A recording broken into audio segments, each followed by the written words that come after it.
हर हर महादेव। हर हर महादेव। नमः पार्वती पते।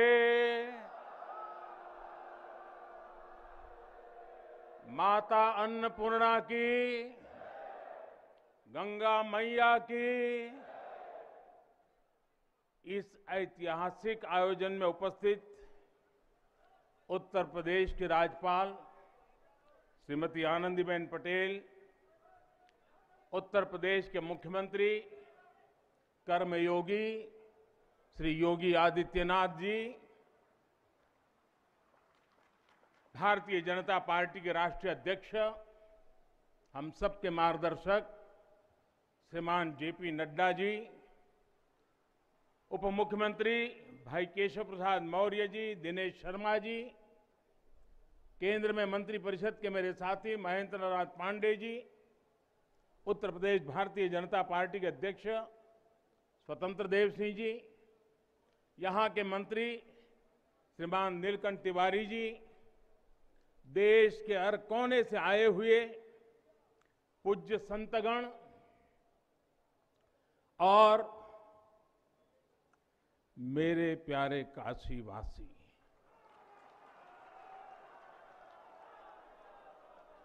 और देश विदेश से इस अवसर के साक्षी बन रहे सभी श्रद्धालु साथीगण, काशी के सभी बंधुओं के साथ बाबा विश्वनाथ के चरणों में हम शीश नवावत है। माता अन्नपूर्णा के चरणन का बार बार वंदन करत है। अभी मैं बाबा के साथ साथ नगर कोतवाल काल भैरव जी के दर्शन करके ही आ रहा हूं। देशवासियों के लिए उनका आशीर्वाद लेकर आ रहा हूं। काशी में कुछ भी खास हो, कुछ भी नया हो, तो सबसे पहले उनसे पूछना आवश्यक है। मैं काशी के कोतवाल के चरणों में भी प्रणाम करता हूं। गंगा तरंग रमणीय जटा कलापम, गौरी निरंतर विभूषित वाम भागम, नारायण प्रिय मनंग मदापहारम, वाराणसी पुरपतिम भज विश्वनाथम।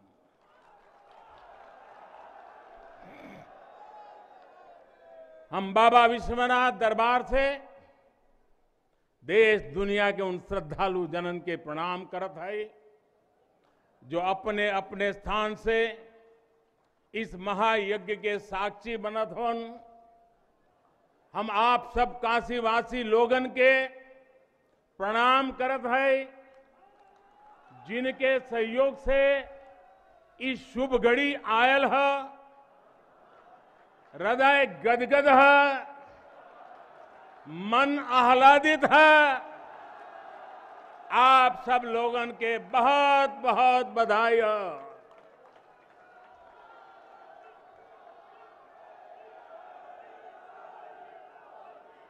साथियों, हमारे पुराणों में कहा गया है कि जैसे ही कोई काशी में प्रवेश करता है, सारे बंधनों से मुक्त हो जाता है। भगवान विश्वेश्वर का आशीर्वाद,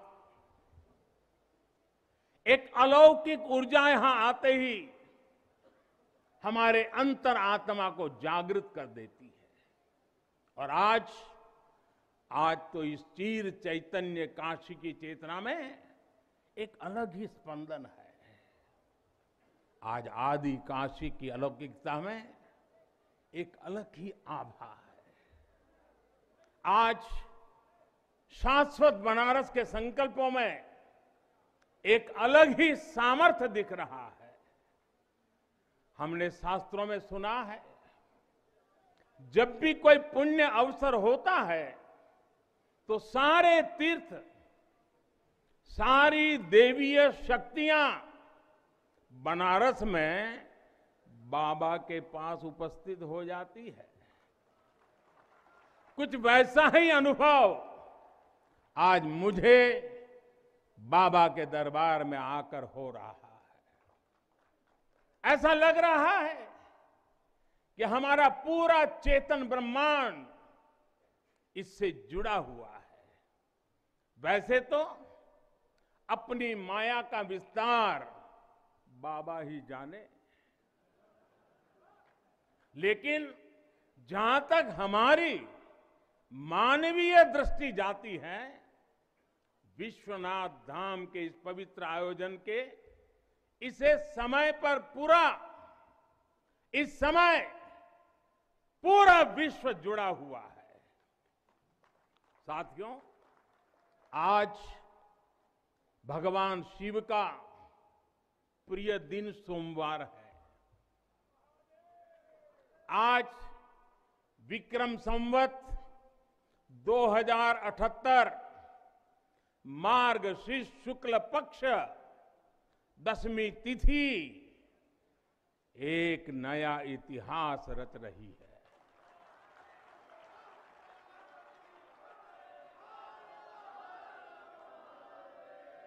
और हमारा सौभाग्य है कि हम इस तिथि के साक्षी बन रहे हैं। आज विश्वनाथ धाम अकल्पनीय अनंत ऊर्जा से भरा हुआ है। उसका वैभव विस्तार ले रहा है। इसकी विशेषता आसमान छू रही है। यहां आसपास जो अनेक प्राचीन मंदिर लुप्त हो गए थे, उन्हें भी पुनः स्थापित किया जा चुका है। बाबा अपने भक्तों की सदियों की सेवा से प्रसन्न हुए हैं, इसलिए उन्होंने आज के दिन का हमें आशीर्वाद दिया है। विश्वनाथ धाम का ये पूरा नया परिसर एक भव्य भवन भर नहीं है, ये प्रतीक है हमारे भारत की सनातन संस्कृति का। ये प्रतीक है हमारी आध्यात्मिक आत्मा का। ये प्रतीक है भारत की प्राचीनता का, परंपराओं का, भारत की ऊर्जा का, गतिशीलता का। आप यहां जब आएंगे तो केवल आस्था के ही दर्शन होंगे ऐसा नहीं है। आपको यहां अपने अतीत के गौरव का एहसास भी होगा। कैसे प्राचीनता और नवीनता एक साथ सजीव हो रही है, कैसे पुरातन की प्रेरणाएं भविष्य को दिशा दे रही हैं, इसके साक्षात दर्शन विश्वनाथ धाम परिसर में हम कर रहे हैं। साथियों, जो मां गंगा उत्तर वाहिनी होकर बाबा के पांव पखारने काशी आती है, वो मां गंगा भी आज बहुत प्रसन्न होगी। अब जब हम भगवान विश्वनाथ के चरणों में प्रणाम करेंगे, ध्यान लगाएंगे, तो मां गंगा को स्पर्श करती हुई हवा हमें स्नेह देगी, हमें आशीर्वाद देगी। और जब मां गंगा उन्मुक्त होगी, प्रसन्न होगी, तो बाबा के ध्यान में हम गंग तरंगों की कलकल, गंग तरंगों की कलकल का दैवीय अनुभव भी कर सकेंगे। बाबा विश्वनाथ सबके हैं, मां गंगा सबकी है। उनका आशीर्वाद सबके लिए है, लेकिन समय और परिस्थितियों के चलते बाबा और मां गंगा की सेवा की ये सुलभता मुश्किल हो चली थी। यहां हर कोई आना चाहता था, लेकिन रास्तों और जगह की कमी हो गई थी। बुजुर्गों के लिए, दिव्यांगों के लिए यहां आने में बहुत कठिनाई होती थी। लेकिन अब विश्वनाथ धाम परियोजना के पूरा होने से यहां हर किसी के लिए पहुंचना सुगम हो गया है। हमारे दिव्यांग भाई बहन, बुजुर्ग माता पिता सीधे बोर्ड से जेटी तक आएंगे। जेटी से घाट तक आने के लिए भी एस्केलेटर लगाए गए हैं। वहां से सीधे मंदिर तक आ सकेंगे। संकरे रास्तों की वजह से दर्शन के लिए जो घंटों तक का इंतजार करना पड़ा था, जो परेशानी होती थी, वो भी अब कम होगी। पहले यहां जो मंदिर क्षेत्र केवल 3000 वर्ग फीट में था, वो अब करीब करीब 5 लाख वर्ग फीट का हो गया।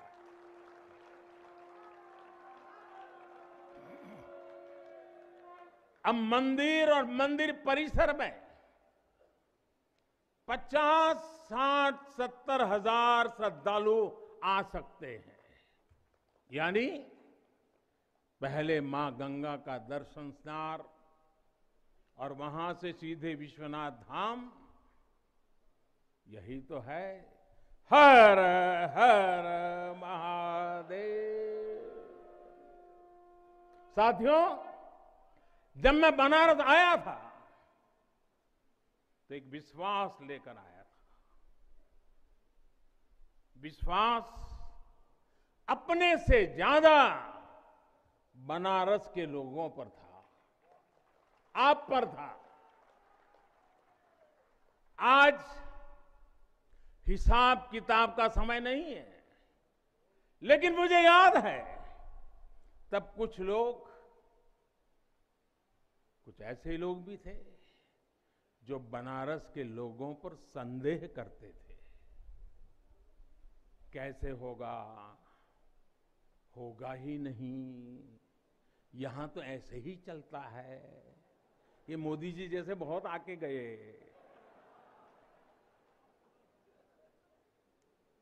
मुझे आश्चर्य होता था कि बनारस के लिए ऐसी ही धारणाएं बना ली गई थी, ऐसे तर्क दिए जाने लगे थे। ये जड़ता बनारस की नहीं थी, हो भी नहीं सकती थी। थोड़ी बहुत राजनीति थी, थोड़ा बहुत कुछ लोगों का निजी स्वार्थ, इसलिए बनारस पर आरोप लगाए जा रहे थे। लेकिन काशी तो काशी है, काशी तो अविनाशी है। काशी में एक ही सरकार है।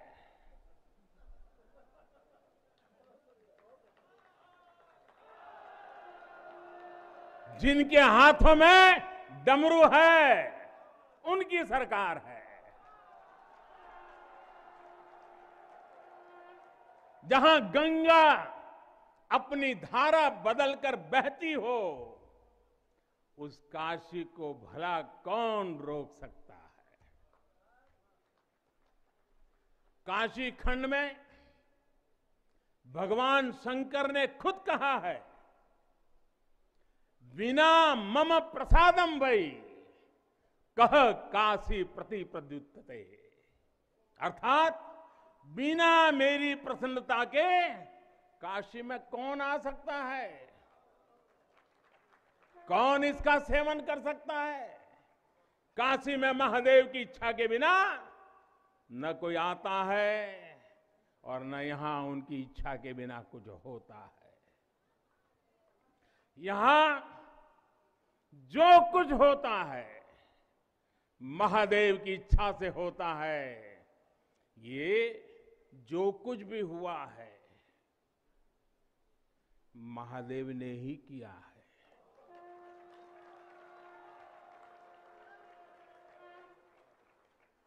ई विश्वनाथ धाम तो बाबा आपन आशीर्वाद से बनेले हुअन। उनकर इच्छा के बिना का कोई पत्ता हिल सकेला?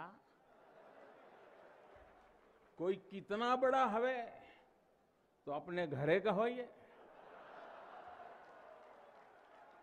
ऊ बोलिए तबे कोई आ सकेला, कुछ कर सकेला। साथियों, बाबा के साथ अगर किसी और का योगदान है तो वो बाबा के गणों का है। बाबा के गण यानी हमारे सारे काशीवासी जो खुद महादेव के ही रूप है। जब भी बाबा को अपनी शक्ति अनुभव करानी होती है वो काशी वासियों का माध्यम ही बना देते हैं। फिर काशी करती है और दुनिया देखती है। इदम शिवाय इदम नमः, इदम शिवाय इदम नमः। भाई और बहनों, मैं आज अपने हर उस श्रमिक भाई बहनों का भी आभार व्यक्त करना चाहता हूं जिसका पसीना इस भव्य परिसर के निर्माण में बहा है। कोरोना के इस विपरीत काल में भी उन्होंने यहां पर काम रुकने नहीं दिया। मुझे अभी अपने इस श्रमिक साथियों से मिलने का अवसर मिला, उनके आशीर्वाद लेने का सौभाग्य मिला। हमारे कारीगर, हमारे सिविल इंजीनियरिंग से जुड़े लोग, प्रशासन के लोग, वो परिवार जिनके यहां घर हुआ करते थे, मैं सभी का अभिनंदन करता हूं। और इन सबके साथ मैं यूपी सरकार, हमारे कर्मयोगी मुख्यमंत्री योगी आदित्यनाथ जी का भी और उनकी पूरी टीम का भी अभिनंदन करता हूं जिन्होंने काशी विश्वनाथ धाम परियोजना को पूरा करने के लिए दिन रात एक कर दिया। साथियों, हमारी इस वाराणसी ने युगों को जिया है, इतिहास को बनते बिगड़ते देखा है। कितने ही कालखंड आए गए, कितनी ही सल्तनतें उठी और मिट्टी में मिल गई, फिर भी बनारस बना हुआ है। बनारस अपना रस बिखेर रहा है। बाबा का ये धाम शाश्वत ही नहीं रहा है, इसके सौंदर्य ने भी हमेशा संसार को आश्चर्यचकित और आकर्षित किया है। हमारे पुराणों में प्राकृतिक आभा से घिरी काशी के ऐसे ही दिव्य स्वरूप का वर्णन किया गया है। अगर हम ग्रंथों को देखेंगे, शास्त्रों को देखेंगे, इतिहासकारों ने भी वृक्षों, सरोवरों, तालाबों से घिरी काशी के अद्भुत स्वरूप का बखान किया है। लेकिन समय कभी एक जैसा नहीं रहता। आतताइयों ने इस नगरी पर आक्रमण किए, इसे ध्वस्त करने के प्रयास किए। औरंगजेब के अत्याचार, उसके आतंक का इतिहास साक्षी है, जिसने सभ्यता को तलवार के बल पर बदलने की कोशिश की, जिसने संस्कृति को कट्टरता से कुचलने की कोशिश की। लेकिन इस देश की मिट्टी बाकी दुनिया से कुछ अलग है। यहां अगर औरंगजेब आता है तो शिवाजी भी उठ खड़े होते हैं।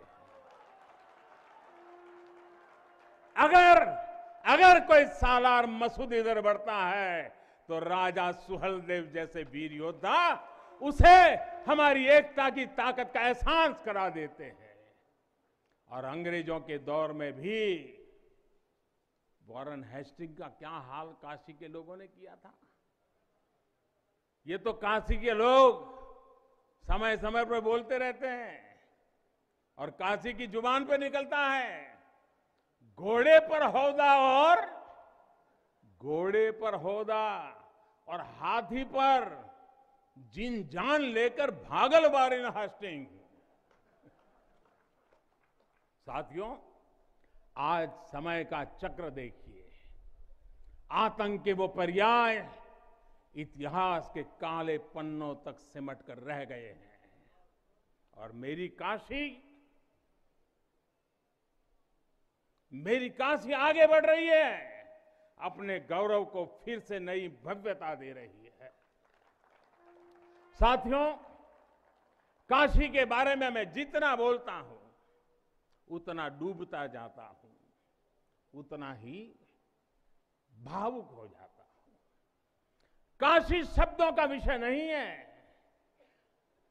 काशी संवेदनाओं की सृष्टि है। काशी वो है जहां जागृति ही जीवन है। काशी वो है जहां मृत्यु भी मंगल है। काशी वो है जहां सत्य ही संस्कार है। काशी वो है जहां प्रेम ही परंपरा है।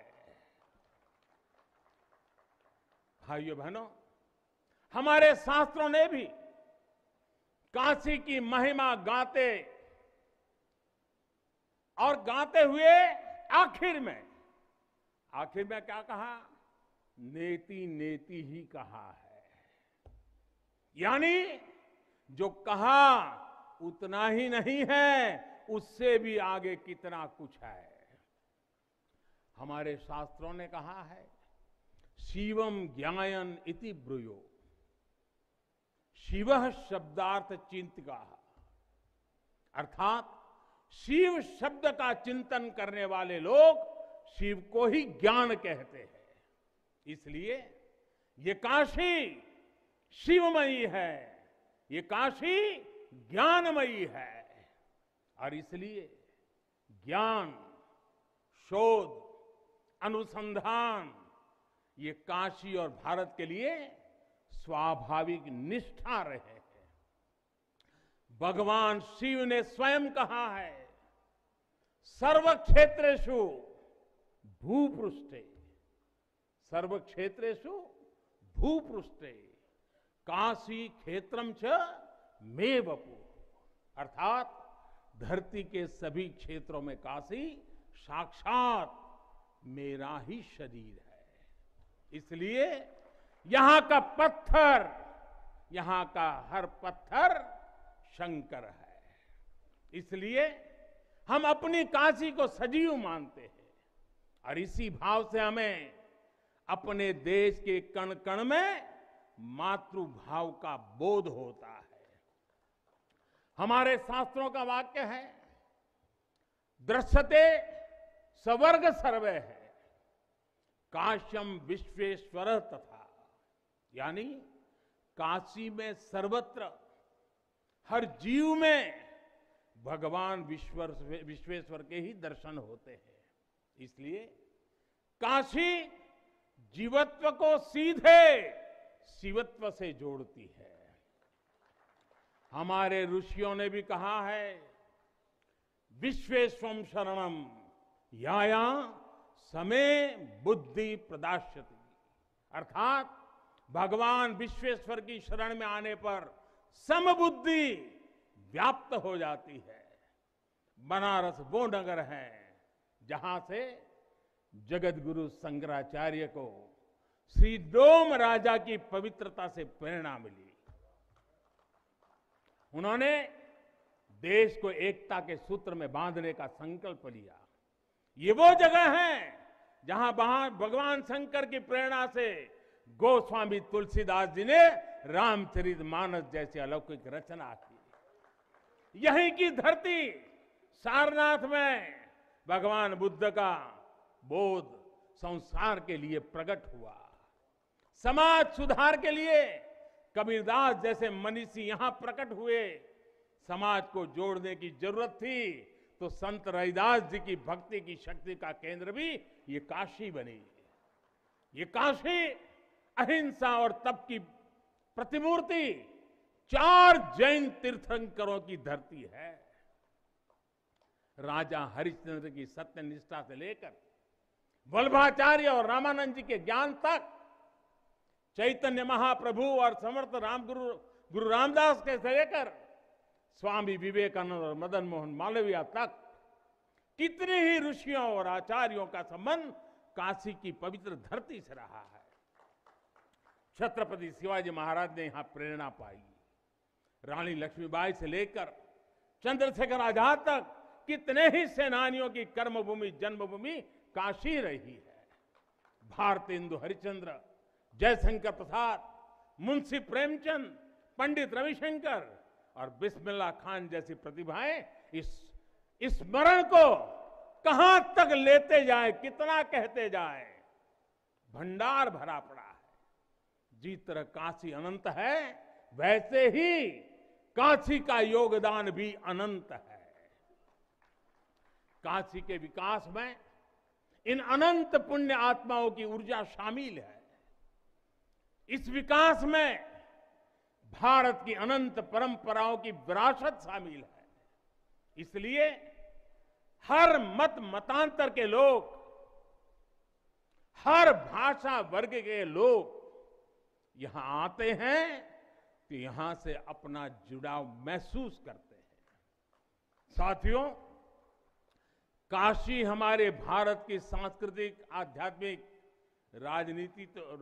राजधानी तो है ही, ये भारत की आत्मा का एक जीवंत अवतार भी है।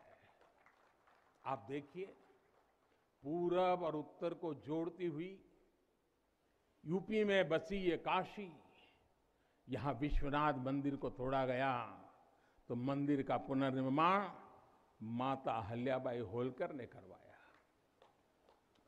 जिनकी जन्मभूमि महाराष्ट्र थी, जिनकी कर्मभूमि इंदौर, माहेश्वर और अनेक क्षेत्रों में थी, उन माता अहल्याबाई होलकर को आज मैं इस अवसर पर नमन करता हूं।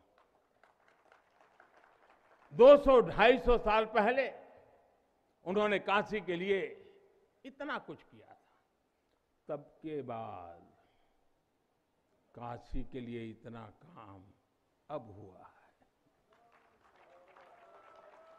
साथियों, बाबा विश्वनाथ मंदिर की आभा बढ़ाने के लिए पंजाब से महाराजा रणजीत सिंह ने 23 मण सोना चढ़ाया था।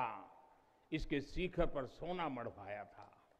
पंजाब से पूज्य गुरु नानक देव जी भी काशी आए थे, यहां सत्संग किया था। दूसरे सिख गुरुओं का भी काशी से विशेष रिश्ता रहा था।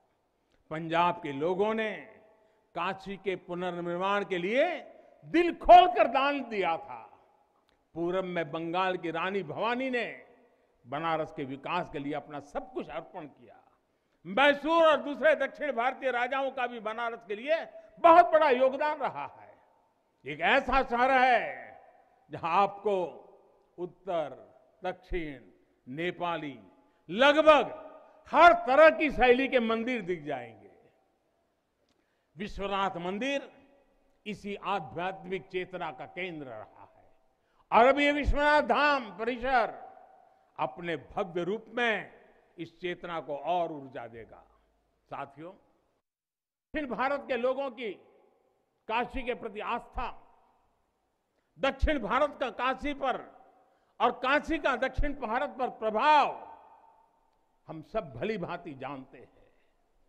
एक ग्रंथ में लिखा है, तेनोपयाथेन कदाचनात् वाराणसीम पाप निवारणम आवादी वाणी बलिना सविष्यन विलोक्य लीला वासरे विलिप्ता, कन्नड़ भाषा में कहा गया है। यानी जब सदगुरु माधवाचार्य जी अपने शिष्यों के साथ चल रहे थे तो उन्होंने कहा था कि काशी के विश्वनाथ पाप का निवारण करते हैं।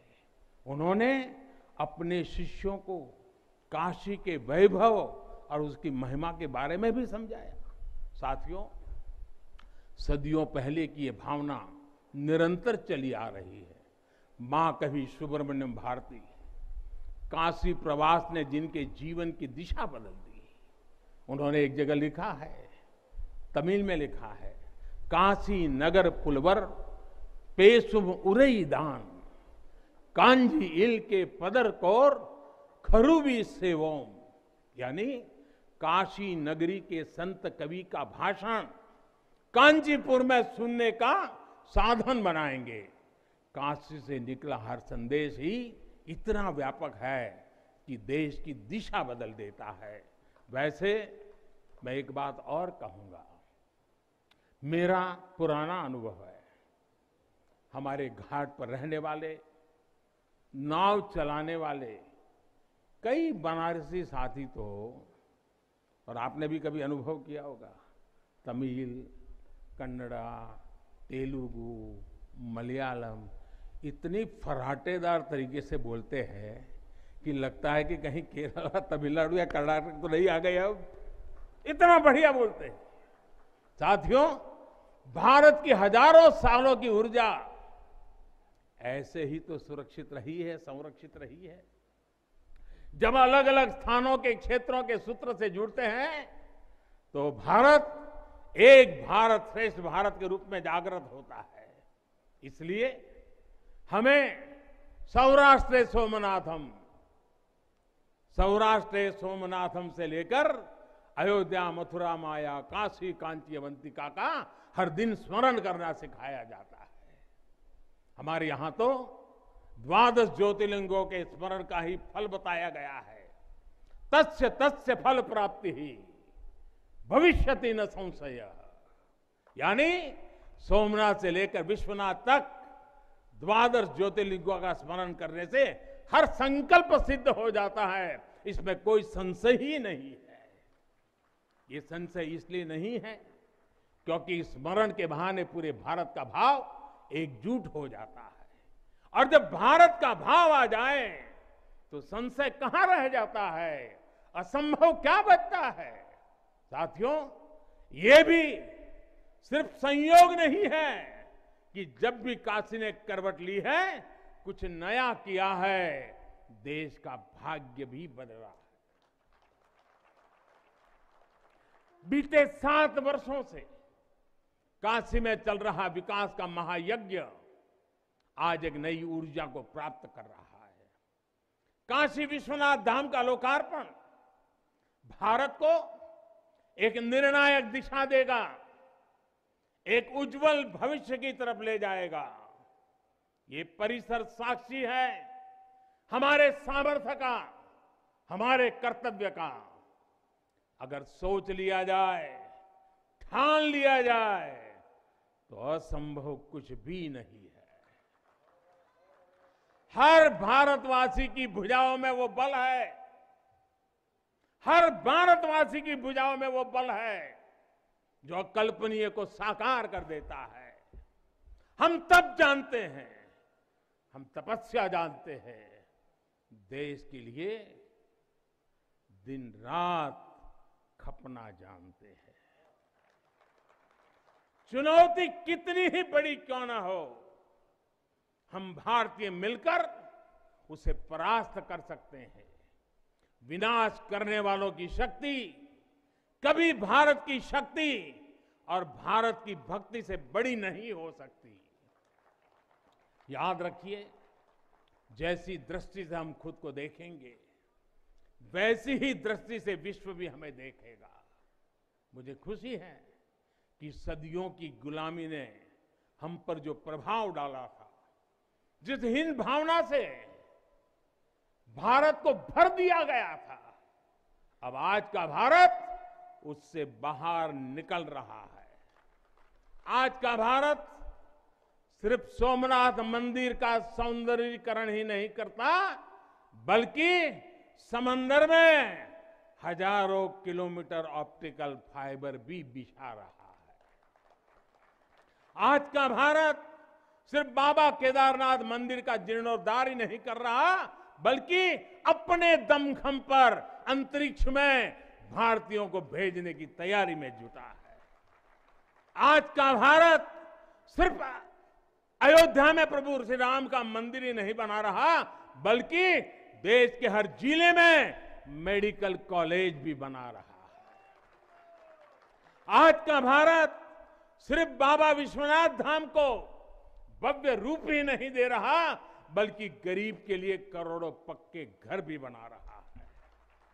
साथियों, नए भारत में अपनी संस्कृति का गर्व भी है और अपने सामर्थ्य पर उतना ही भरोसा भी है। नए भारत में विरासत भी है और विकास भी है। आप देखिए, अयोध्या से जनकपुर आना जाना आसान बनाने के लिए राम जन्म की मार्ग का निर्माण हो रहा है। आज भगवान राम से जुड़े स्थानों को रामायण सर्किट से जोड़ा जा रहा है और साथ ही रामायण ट्रेन चलाई जा रही है। बुद्ध सर्किट पर ही काम हो रहा है, तो साथ ही कुशीनगर में इंटरनेशनल एयरपोर्ट भी बनाया गया है। करतारपुर साहिब कॉरिडोर का निर्माण किया गया है, तो वहीं हेमकुंड साहिब जी के दर्शन आसान बनाने के लिए रोपवे बनाने की भी तैयारी है। उत्तराखंड में 4 धाम सड़क महापरियोजना पर भी तेजी से काम जारी है। भगवान विट्ठल के करोड़ों भक्तों के आशीर्वाद से श्री संत ज्ञानेश्वर महाराज पालकी मार्ग और संत तुकाराम महाराज पालकी मार्ग का भी काम अभी कुछ हफ्ते पहले शुरू हो चुका है। साथियों, केरला में गुरुवायूर मंदिर हो या तमिलनाडु में कांचीपुरम वेलंकानी, तेलंगाना का जोगलांबा देवी मंदिर हो या फिर बंगाल का बेलूर मठ, गुजरात में द्वारका जी हो या फिर अरुणाचल प्रदेश का परशुराम कुंड, देश के अलग अलग राज्यों में हमारी आस्था और संस्कृति से जुड़े ऐसे अनेकों पवित्र स्थानों पर पूरे भक्ति भाव से काम किया गया है, काम चल रहा है। भाइयों और बहनों, आज का भारत अपनी खोई हुई विरासत को फिर से संजो रहा है। यहां काशी में तो माता अन्नपूर्णा खुद विराजती है। मुझे खुशी है कि काशी से चुराई गई मां अन्नपूर्णा की प्रतिमा 1 शताब्दी के इंतजार के बाद, 100 साल के बाद अब फिर से काशी में स्थापित की जा चुकी है। माता अन्नपूर्णा की कृपा से कोरोना के कठिन समय में देश ने अपने अन्न भंडार खोल दिए। कोई गरीब भूखा न सोए, इसका ध्यान रखा। मुफ्त राशन का इंतजाम किया। साथियों, जब भी हम भगवान के दर्शन करते हैं, मंदिर आते हैं, कई बार ईश्वर से कुछ मांगते हैं, कुछ संकल्प लेकर भी जाते हैं। मेरे लिए तो जनता जनार्दन ईश्वर का रूप है। मेरे लिए हर भारतवासी ईश्वर का ही अंश है। जैसे सब लोग भगवान के पास जाकर के मांगते हैं, जब मैं आपको भगवान मानता हूं, जनता जनार्दन को ईश्वर का रूप मानता हूं, तो मैं आज आपसे कुछ मांगना चाहता हूं। मैं आपसे कुछ मांगता हूं। मैं आपसे अपने लिए नहीं, हमारे देश के लिए 3 संकल्प चाहता हूं। भूल मत जाना, 3 संकल्प चाहता हूं और बाबा की पवित्र धरती से मांग रहा हूं। पहला स्वच्छता, दूसरा सृजन और तीसरा आत्मनिर्भर भारत के लिए निरंतर प्रयास।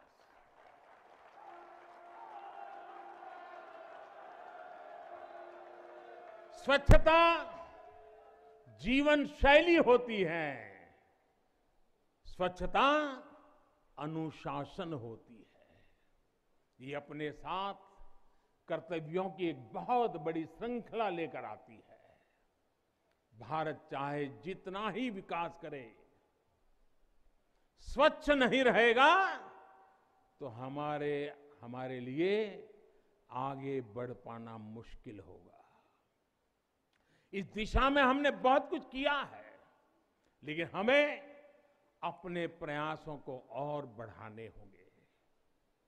कर्तव्य की भावना से भरा आपका एक छोटा सा प्रयास देश की बहुत मदद करेगा। यहां बनारस में भी, शहर में, घाटों पर स्वच्छता को हमें एक नए स्तर पर लेकर जाना है। गंगा जी की स्वच्छता के लिए उत्तराखंड से लेकर बंगाल तक कितने ही प्रयास चल रहे हैं। नमामि गंगे अभियान की सफलता बनी रहे, इसके लिए हमें सजग होकर काम करते रहना होगा। साथियों, गुलामी के लंबे कालखंड है, हम भारतीयों का आत्मविश्वास ऐसा तोड़ा कि हम अपने ही सृजन पर विश्वास खो बैठे। आज हजारों वर्ष पुरानी इस काशी से मैं हर देशवासी का आह्वान करता हूं, पूरे आत्मविश्वास से सृजन करिए, इनोवेट करिए, इनोवेटिव तरीके से करिए। जब भारत का युवा कोरोना के इस मुश्किल काल में सैकड़ों स्टार्टअप बना सकता है, इतनी चुनौतियों के बीच 40 से ज्यादा यूनिकॉर्न बना सकता है, वो भी ये दिखाता है कुछ भी कर सकता है। आप सोचिए, एक यूनिकॉर्न यानी स्टार्टअप करीब करीब 7-7 हजार करोड़ रुपए से भी ज्यादा का है और पिछले 1-1.5 साल में बना है। इतने कम समय में यह अभूतपूर्व है।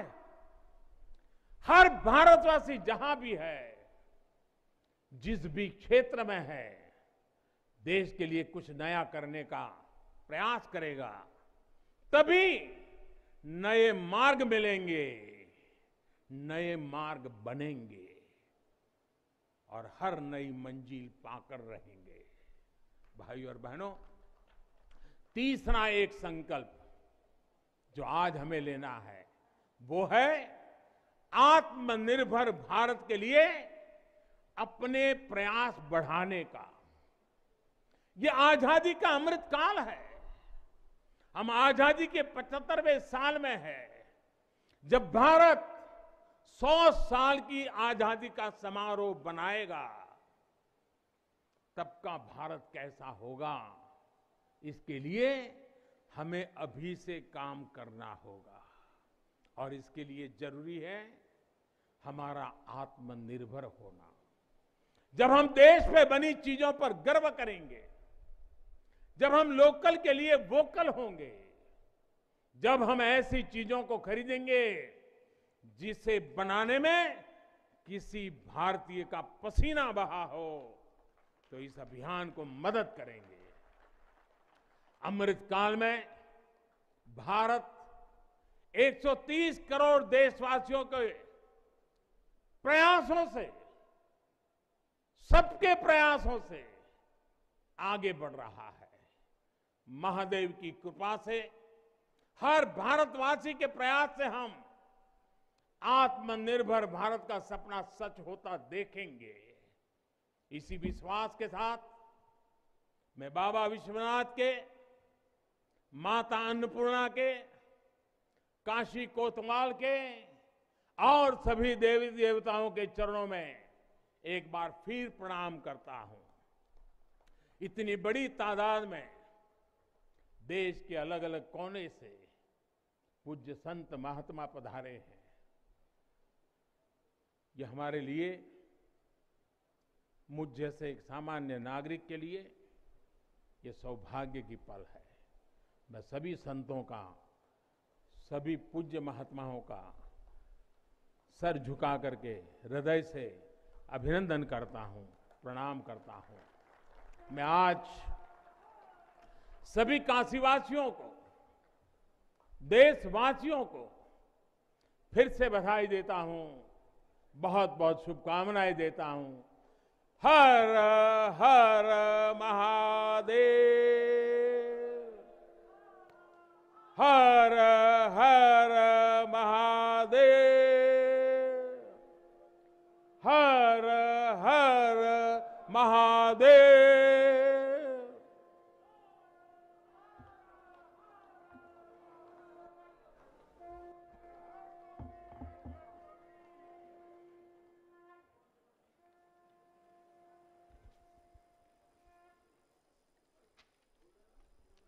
बहुत बहुत धन्यवाद माननीय प्रधानमंत्री जी, आपके प्रेरणादायी ओजस्वी उद्बोधन के लिए।